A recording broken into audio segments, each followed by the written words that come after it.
அருள் முனைவர் John Kennedy அவர்களுக்கு நன்றியும் பாராட்டுகளும். தொடர்ந்து போராட்ட விளக்க உரை ஆற்றுவதற்காக உரிமை மீட்பு குழுவினுடைய இணை அமைப்பாளரும் குளித்துறை மறைமாவட்ட பள்ளிகளின் கண்காணிப்பாளரும் ஆகிய அருள் தந்தை டொமினிக் எம் கடாச்சுதாஸ் அவர்களை அன்போடு கேட்டுக் கொள்கிறேன். நேரத்தின் அருமை கருதி அவையோர் சபையோர் அனைவரையும் அன்போடு வாழ்த்தி,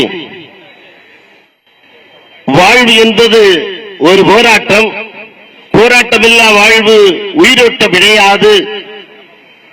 10 மாதம் தாய் வயிற்றில் நாம் போராடியே இந்த பூமிக்கு வந்தோம். சிறு கோழி குஞ்சு கூட முட்டை தோட்டை உடைத்துக் கொண்டுதான் இந்த பூமியை சந்திக்கிறது. இது இயற்கையின் நியதி. இதுவே இறைமையின் முழுமை.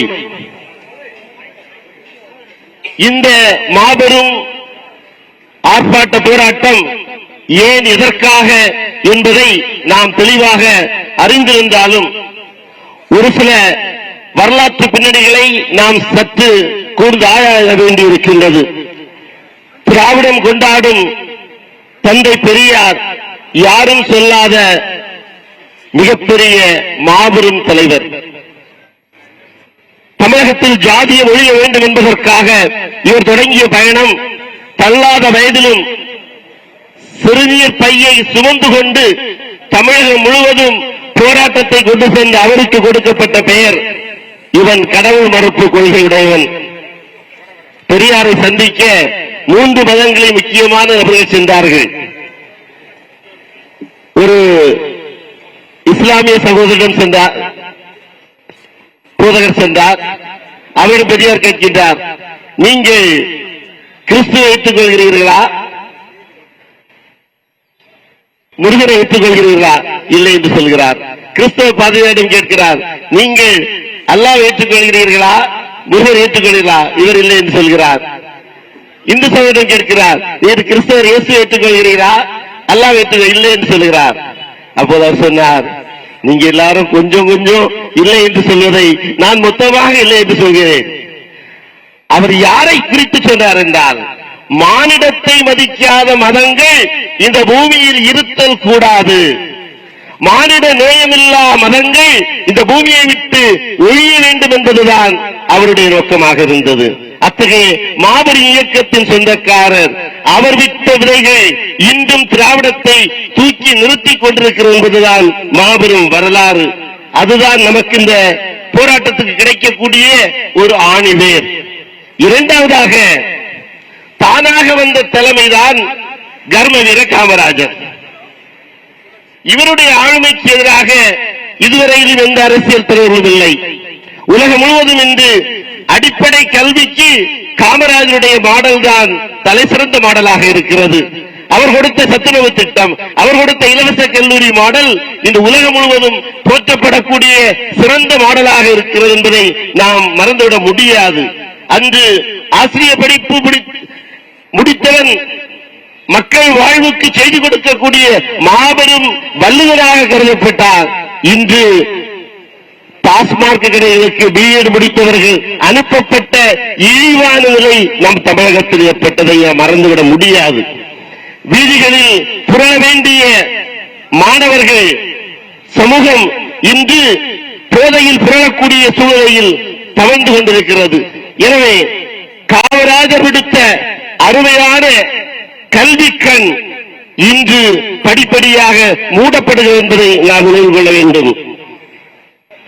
ஐயா கலைஞர் சொன்னதும் புரிந்து கொள்ளக்கூடிய மாபெரும் தலைவர். அவரோடு 3 முறை நடந்த எளிய நிகழ்வுகளை சுட்டிக்காட்டுவது வரலாற்று சிறப்பு. 1966-67 கன்னியாகுமரி கோவளத்துள்ள மீனவர்கள் தொழில் செய்ய தூண்டுகளை வேண்டும் என்பதற்காக அவர் அணுகிய போது 6 மாதத்தில் அந்த பிரச்சனைக்கு ஒரு பதில் சொன்னவர். 2006 தமிழகத்தில் பொறுப்பேற்றவுடன் அதற்கு முன்பு பாராமெடிக்கல் இன்ஸ்டிடியூஷன் எதற்கும் அனுமதி இல்லை என்ற நிலைமை இருந்தது. அவரிடம் இந்த செய்தியை கொடுத்த போது சொன்னார், இங்கிருந்து 3000-4000 பிள்ளைகள் ஆந்திராவுக்கு கர்நாடகத்தில் படிக்கிறார்களா? யாருமே என்னிடம் சொல்லவில்லையே. புதன்கிழமை சொன்னோம், வெள்ளிக்கிழமை செய்தித்தாளில் வருகிறது இந்த அரசு பாராமெடிக்கல் இன்ஸ்டிடியூட் அனுமதிகள் கொடுக்கும் என்று. மூன்றாவது நிகழ்வு, தலித் ஒருவருக்கு கிடைக்க வேண்டிய உயர் பதவி ஒன்று பொங்கலுக்கு அன்று மறக்கப்பட்டது. எல்லோரும் சென்று விட்டார்கள். ஆனால் கலைஞருடைய காதுகளுக்கு அருப்பணியாளர் ஜெகத் கஸ்பார் இந்த செய்தியை சொன்னார். தமிழகம் போற்றும் மாபெரும் தலைவராக திராவிட மாடலாக இருக்கக்கூடிய இந்த ஆட்சியில் ஒரு தலித்துக்கு கிடைக்க வேண்டிய பதவி பொறுப்பு கிடைக்காமல் இருப்பது அநீதி என்று சொன்னபோது அந்த ஃபைல்கள் எல்லாம் எங்கே என்று கேட்டார். எல்லோரும் முடித்துவிட்டு சென்று விட்டார்கள் என்ற போது அவருக்கு சொன்னார், கதவை உடைத்து ஃபைலை கொண்டு வாருங்கள் என்று சொல்லி ஒரே நாளில் அந்த அரசு ஊழியருக்கு கிடைக்க வேண்டிய அந்த வேலையை உடனடியாக அவருக்கு போட்டுக் கொடுத்தார். இதனுடைய அர்த்தம் என்ன? அண்ணா சொல்வார், ஆகட்டும் பார்க்கலாம் என்று. ஆகட்டும் பார்க்கலாம் என்றால் அது நடந்தே தீரும். இவ்வாறு வரலாற்று மாடல்கள் நிறைய நம்முடைய தமிழகத்திற்கு தலைமை பண்பை கற்றுத் தந்ததால் தான் நாம் இன்றும் துணிந்து தைரியமாக நிற்கின்றோம். 80 காலமாகத்தான் கலைஞருக்கு ஒரு பேனா கடற்கரையில் இருந்து இருக்கிறது. பகுத்தறிவை இந்த தமிழகத்தில் நாம் இன்றும் தாங்கி நிற்கிறோம் என்பதன் அடையாளமாக. அப்படின்னா அப்பா செஞ்சத மகன் செய்ய வேண்டாம். துணையாக பேரனும் இருக்கின்றார், பேரன் செய்ய வேண்டாமா? ஆகவே வரலாறு என்பது ஒரு தொடர்ச்சியாக வர வேண்டும் என்பதை நாம் சுட்டிக்காட்டுகின்றோம். இதனை இதன்கண் என்றாய்ந்து அதனை அவன்கண் விடல் என்பது வாழ்வாக வரலாறாக இருக்க வேண்டும்.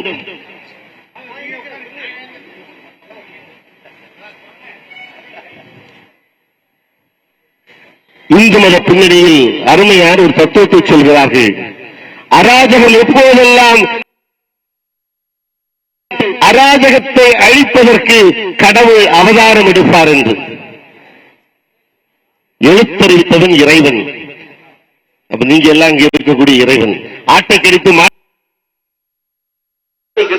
கிடைத்து இப்போது எழுத்தறிவிக்கக்கூடிய அனைத்து ஆசிரியர் பெருமக்களுடைய வாழ்வுக்கும் ஆப்பு. அதில் இப்போ வரக்கூடிய பள்ளிகளில் பணியாற்றக்கூடியவருக்கு கிடைக்கக்கூடிய நெருக்கடிகளும் சூழ்நிலைகளும் இன்று மிக அதிகமாக மாறிக்கொண்டே இருக்கிறது என்பதை சுட்டிக்காட்ட விரும்புகிறேன். கிடைக்கக்கூடிய நெருக்கடிகளும் சூழ்நிலைகளும் இன்று மிக அதிகமாக மாறிக்கொண்டே வருகிறது என்பதை சுட்டிக்காட்ட விரும்புகிறேன். எனவே நம்ம ஏன் வீதிக்கு அழைத்து வந்தார்கள்? திறந்த வெளியில் தமிழக அரசுக்கு பாடம் சொல்லிக் கொடுக்கவா? பிரியமானவர்களே, திருத்தந்தை பிரான்சிஸ் சொல்கின்றார், நீதி நியாயம் இந்த பூமியில் தலை நிமிர்ந்து நிற்பதற்காக யார் யாரெல்லாம் சுட்டிக்காட்டி போராடி பெற வேண்டிய உரிமைகளை போராடித்தான் பெற வேண்டும் என்பதை நினைவில் படுத்தி இணைந்தே பயணிப்போம்.